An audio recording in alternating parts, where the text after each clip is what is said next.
Have you ever been the type of person to wonder if you can design a whole logo on an iPhone? Well, I've been that person, and today I'm actually going to be showing you how you can design a logo for free on your iPhone very easily. We're using an app called Vectornator, who are actually sponsoring this video today. Vectornator is a software design tool that allows you to create logos and design anything vector-based. It's completely free and it's on your iPhone, your iPad and your iMac, and you can download it and use it to your heart's content. No strings. If you're someone who wants to know how to design on the go just using your iPhone, then carry on watching this video, and apologies in advance for my sausage fingers. It's very hard, as you can tell, to design a logo with these hands. Let's do this. Okay, so the first thing I'm going to do now that I've got Vectornator here is I'm going to try and design a modern logo.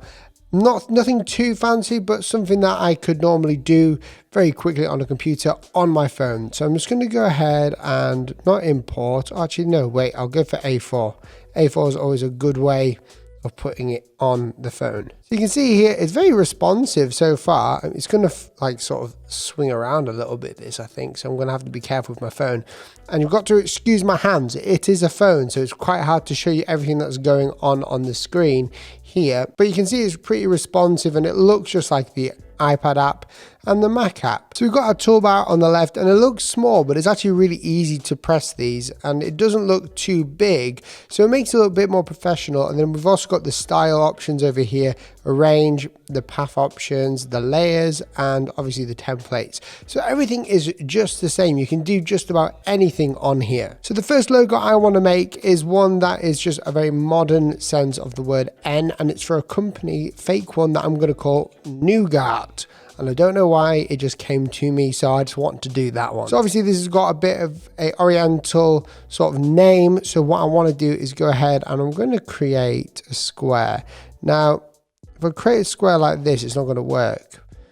So what I want to do is create a bit more of a rounded square. So I'm going to actually create it like this. So if I put my finger there, you can see that it's going to constrain the angle, but I'm going to create it and just eyeball it like this, because I'm going to go ahead and change some of the anchor points on here because it's going to be a stroke. So I'm just going to go to the style and I'm going to flip the stroke just like so. I don't want any fill in there. So not very hard, but you'll start to see how it works for me very soon and how I'm sort of battling this logo out. All right, so what I'm wanting to do now is cut off, if you can see here, we've got a few anchor points. I want to cut these out here. So the way I'm going to do this is grab my scissors tool, and on these anchor points, I'm just going to press on them, press the delete button up here, and it's going to give me this. So I kind of like this. This is where I'm going with this. I'm going to select it, go to my style, because I want to bring up the stroke a little bit.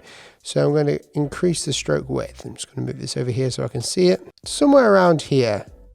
I quite like that. I'm going to even decrease this down, holding the aspect ratio, because I realize it's huge on here, so I need to decrease that even more. And then I'm going to go ahead and create a sort of line on the top. So this is going to be ultra modern, and it's going to sort of overtake and balance it out. So I want it to look like an N, but like an oriental N. So I'm going to use my pen tool. I'm going to make sure it's straight by using the same gestures as I would normally do, just like so. Okay, so I've got my line there. I just want to go ahead and make sure that this is straight. So I'm going to do it to the best of my ability whilst on camera to do this, which can be difficult. I'm going to select this, then I'm going to go to my scale option, scale it down. Okay, now I have like an icon of such. I can even edit this icon a bit more if I wanted to by just dragging these lines, because I want this line here to come sort of straight down. I'm going to do it to this one as well. Okay, so that is my logo just there, and I want it to look like that just to have like this modern take on it.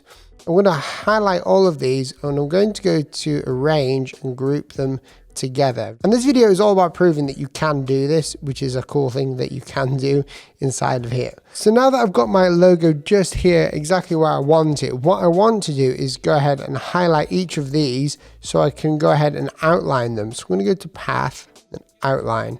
Then I'm going to highlight them both together, group them. And you can see it's quite quick and intuitive what you can do here. And I'm going to scale this down, keeping the aspect ratio just there. That's fine with me. We can still edit different points if we need to, but this is just like a sketching of a logo.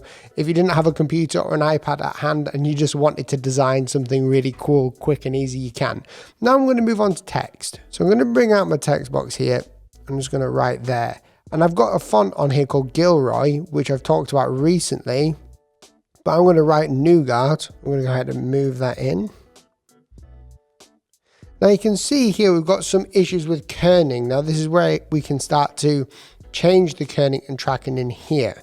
Now what I want to do is go ahead and outline this text again. So we're going to go to Path, create outlines from text, and make sure it's not grouped, so just select a couple of them. That looks good to me. Now when you've got fine movement, you might think it's difficult to do on the phone, and in some cases you would be correct. It is quite difficult to do, but Vectornator have got a way of actually creating these fine movements for you quite easily.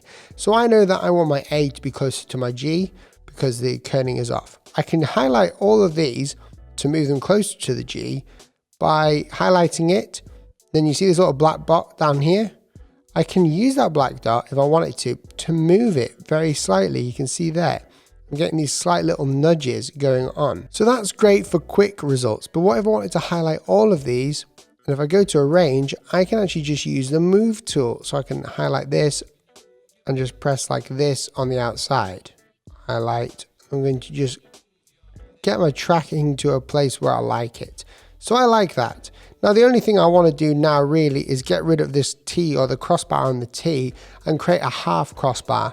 So you can do this quite easy by going to the direct selection tool or the node tool, selecting these nodes, and I'm going to just go ahead and delete them. Make sure you got the whole T highlighted and then just move by pressing this move function over there. Same with the R, we can move that in, maybe a bit too far, so we just highlight it again. And this is quite amazing for a small screen like this to be able to do this kind of work inside of Vectornator. Is quite cool. Highlight these. I'm going to scale this down, and there we go. Select all of this, and what I can do now is I can group this if I wanted to. I can take this up here, and what I can do is use this cool duplicate function to make sure I'm not ruining my work by pressing this little button on the side.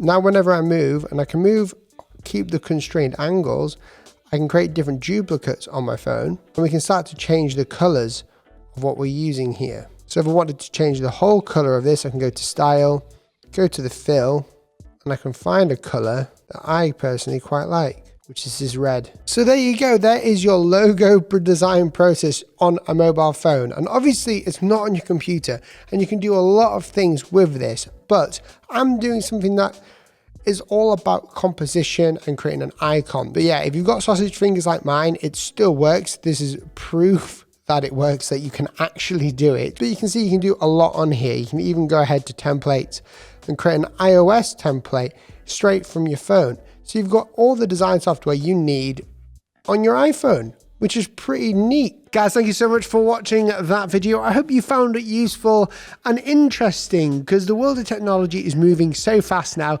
I never thought we'd be at a point now where we're getting design software on our phones, which we carry around with us all the time. I want to set a little challenge for all of you. We have got a Discord server and also a subreddit, which are linked down below. So if you want to actually show us the designs that you do that are on your iPhone, then go ahead and upload them there and let me know that you used the iPhone to do that. I would love to see what you guys can come up with. Thanks for watching. Remember to subscribe. See you next week. Goodbye.